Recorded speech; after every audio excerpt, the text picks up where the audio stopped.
Welcome again. This is chapter 1 of part 1 of the book. The name of the chapter is Me. M-E, me. The ego, false identity. Me, matter and energy. Material, emancipation. So what this chapter is all about is highlighting the impact and the stronghold the ego has on our lives. And if you have been following my work on this platform and the TikTok platform, you would have seen another video that talks about what the ego is in also different traditions, religious ones, for example. So in religion, we already know that the ego manifests itself as the devil. And so if you are having a conversation with a religious individual or a religious scholar, and you say to them, this world is the devil's world, they might say to you, you're right.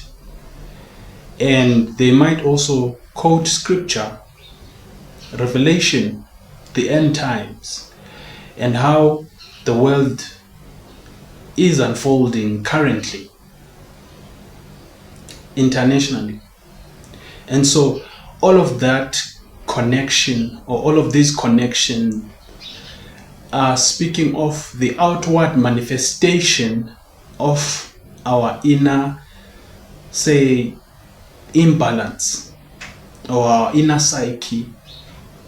And so the world is revolving, or has been revolving around this false identity of self, to say that you are a something that resides within your body, or even better, that you are the voice in your head, and therefore you listen to its commands of what it is that you are or want, or who is whoever that is having an interaction with you, or how is the world. And therefore our belief systems then are shaped and morphed into what this voice in our head wants us to believe. And so over the years, obviously, researches have been done by psychologists, psychiatrists, that have come to an understanding that the ego is very smart in its self-preservation to convince us that it does not exist, or even better, to convince us that it is you, it is me. Therefore, when I say me, I'm sort of separating myself from the all, the universe, and everyone else, and saying I'm a separate entity of my own self. And therefore now that brings us to another crisis, identity crisis. So in this chapter, we also discuss the way in which the ego has then pulled this wool over our eyes as a people, population at large, the whole world, both leaders and common men, convincing us of the way the world has been made up to be, because that's the ego in manifestation. In a movie,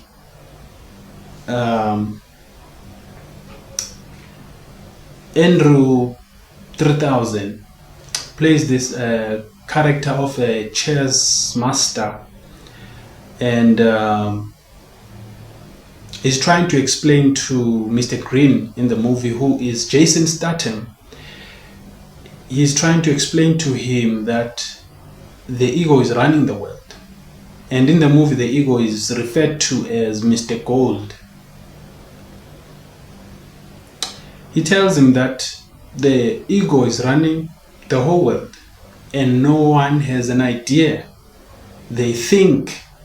Everyone thinks it's them doing everything. But in effect, they are doing his bidding, the devil's bidding. I just forgot the name of the movie. I will remember it. And so in this chapter, we also discuss then how do you know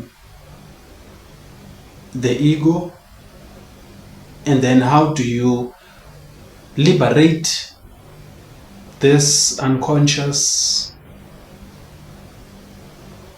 component or part of yourself, so that you can be able also to quiet the mind, quiet the voice in your head, so that you can transcend into a higher awareness of self. So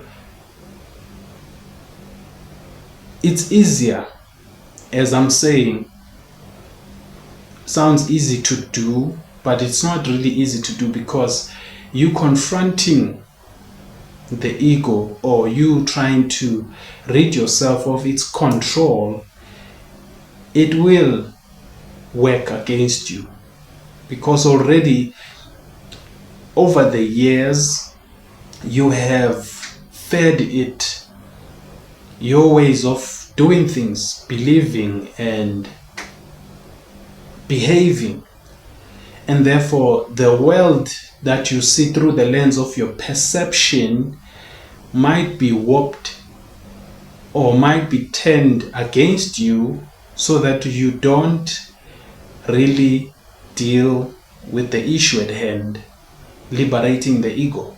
And I say liberating carefully, because there is no way we can get rid of the ego. It is part of us. The only problem is that if it acts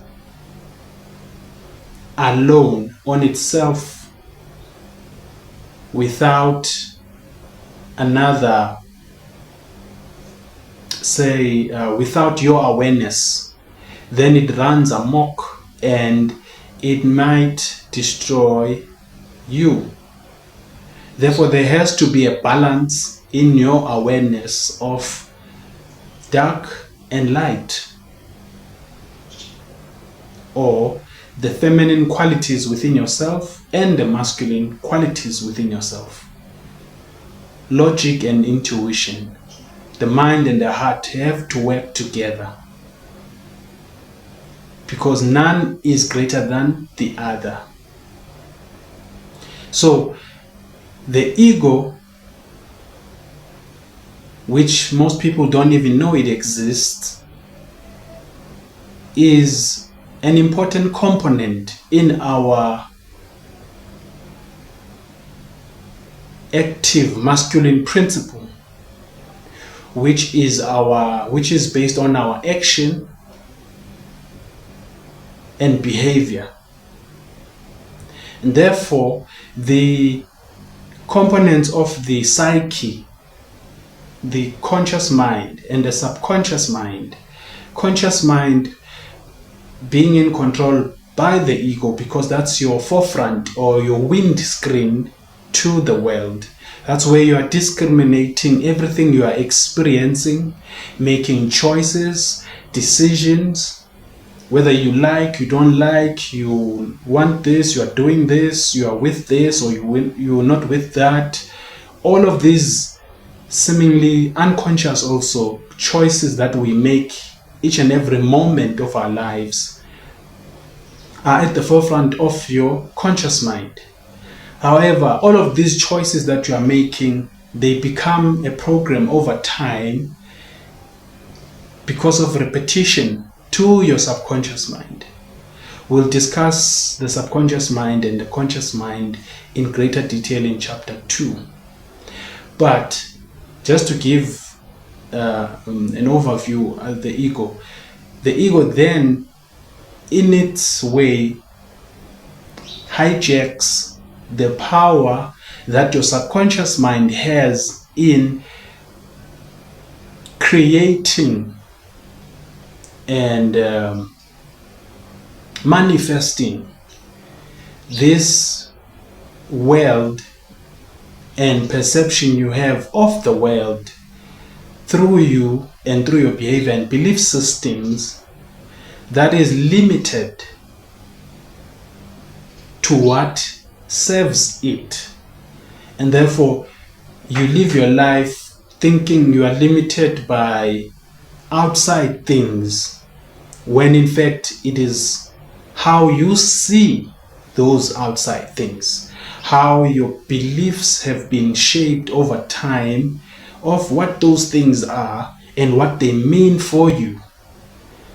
Therefore, that in essence affects your active masculine principle, your action, the will you have upon the physical world to take action and make change, or to take action and improve your life, to take action, meaningful action, to do something that you want to do, whether pursue your dreams, your life, or do whatever that you do every day that you like doing or you have to do because of survival. So